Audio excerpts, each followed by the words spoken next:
hear stories and read statistics on the number of unique visitors, users, and followers various social media platforms reach every month. The numbers have yet to decline, and actually, there always seems to be an influx of new adapters. But what about those who are the anomalies? What's their story? And what's stopping them from coming over to this apparent dark side of social networks? I've always actually imagined that there is this blue and white situation room in the Facebook headquarters where these data scientists are figuring out why these people aren't joining Facebook. And they're graphing the likelihood of account creation against total information lost without an account. They're probably postulating that if we can convince all of these professors to post assignments on Facebook, then these students who don't have a Facebook would probably join. But lucky for everyone, I am actually one of those non-users. And I have had plenty of uninterrupted, non-stalking time to figure out why it is I choose not to invest in these platforms any longer. I want to suggest that, like any good technological advancement, social media has changed our human behavior, as it should, but in the most unnatural of ways, when in fact, and despite its most natural purpose, to allow us to socialize. There are at least 3 reasons I've found why Facebook and Twitter and the likes don't really jive with the way that we naturally interact with one another. For one, they consider every member in your network equally, when in fact, we interact with people and our interactions and relationships are differentiated by association. Second, where we acquire a holistic approach towards connecting with one another, they consider a connection to be made through a click of a button. And lastly, I think the veiled permanence of these social networks doesn't quite fit with our relatively, I think, day-to-day, momentary lives.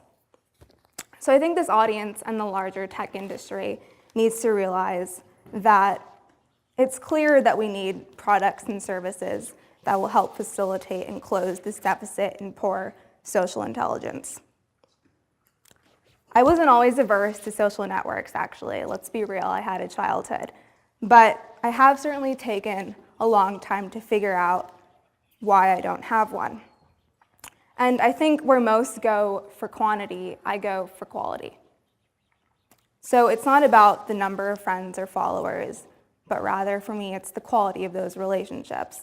This isn't a novel idea for anyone in here, but we're obviously closer to some than we are to others, and would rather keep in better touch with some than we would with others.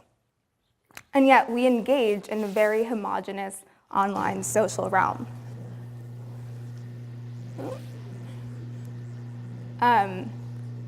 In social networks, everyone's a friend, a follower, or a user, or not. My like on your post is considered and has equal weight as someone else's, even though you might consider my opinion more valid than theirs. So in a binary world of ones and zeros, there's very little room for specificity. But who cares, right? I mean, we're so addicted to the fire hose of information that it doesn't really matter if our social networks are segmented for real relationships. Most of us are conditioned to find out about our roommate's new puppy in the same scroll or click as maybe our second cousin's, lawyer's, fiance's latest tattoo. So if the uptake of information isn't the issue and how it's presented to us isn't, then I like to suggest that it's the information itself and how it's changing our behavior. I think social media is causing us to be very inorganic organisms designed with different social cues than we were born with. Social media is the mother of the awkward moment because when we're constantly on our devices and on these sites, we're trying to see how other people perceive us, but with very, very limited information. All we have is textual evidence and no visual or auditory proof that they've understood that this has occurred. So I would say we naturally possess equal amounts of narcissism and empathy, but that social media inherently conditions our narcissistic side more so than it does our empathetic side, simply because empathy requires a funnel for emotion. And to understand someone else's point of view, we need some way to understand whether or not they've understood us. By looking at people's faces and seeing how they interact with their bodies and their body language and the intonation of their voices, you're actively gathering information in that social situation to understand how to act. So obviously this isn't the case between computers when you're not able to communicate in such a way. So a social network suddenly becomes an antisocial network, and it hamstrings our ability to have real, meaningful connections. You've probably heard this all before, but technology allows you to edit yourself.